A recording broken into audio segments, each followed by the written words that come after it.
Ang kwento ni Mary Cherry Chua, isang urban legend na puno ng drama at twist. Si Mary Cherry Chua ay isang sikat na urban legend sa Pilipinas na nagsimula bilang isang kwento ng isang maganda at matalinong estudyante na ni-rape at pinatay ng janitor ng kanyang paaralan noong 1972.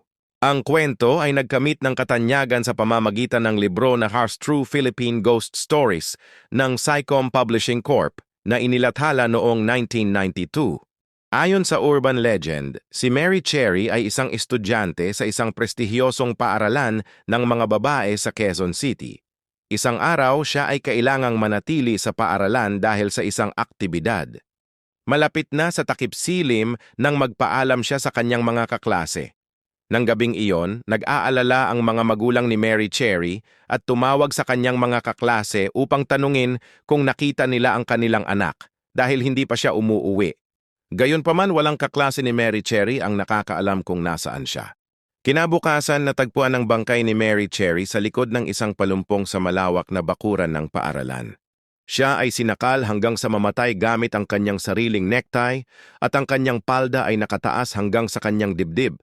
Ang kanyang panty ay natagpuan sa ibaba ng kanyang mga bukong-bukong na nagpapakita na siya ay ni-rape. Ang rapist ay nagpakita ng kanyang sarili at lumabas na siya ay ang janitor ng paaralan na kamakailan lamang ay naalis sa trabaho dahil sa nahuling natutulog sa trabaho. Ang kanyang pag-amin ay naging sanhi ng kanyang pagdakip at pag-uusig sa batas. Ang kwento ni Mary Cherry Chua ay naglalaman ng drama at twist na nagdagdag sa kanyang katanyagan. Ang kanyang pagkamatay ay nagdulot ng malaking lungkot at galit sa mga mag-aaral at mga magulang na nagresulta sa mga demonstrasyon at mga pag-uusap tungkol sa kaligtasan ng mga estudyante. Ang twist sa kwento ay ang pag-amin ng janitor na siya ang pumatay kay Mary Cherry. Ang kanyang pag-amin ay nagdulot ng pagkabigla at pag-uusap tungkol sa mga posibleng dahilan ng kanyang krimen.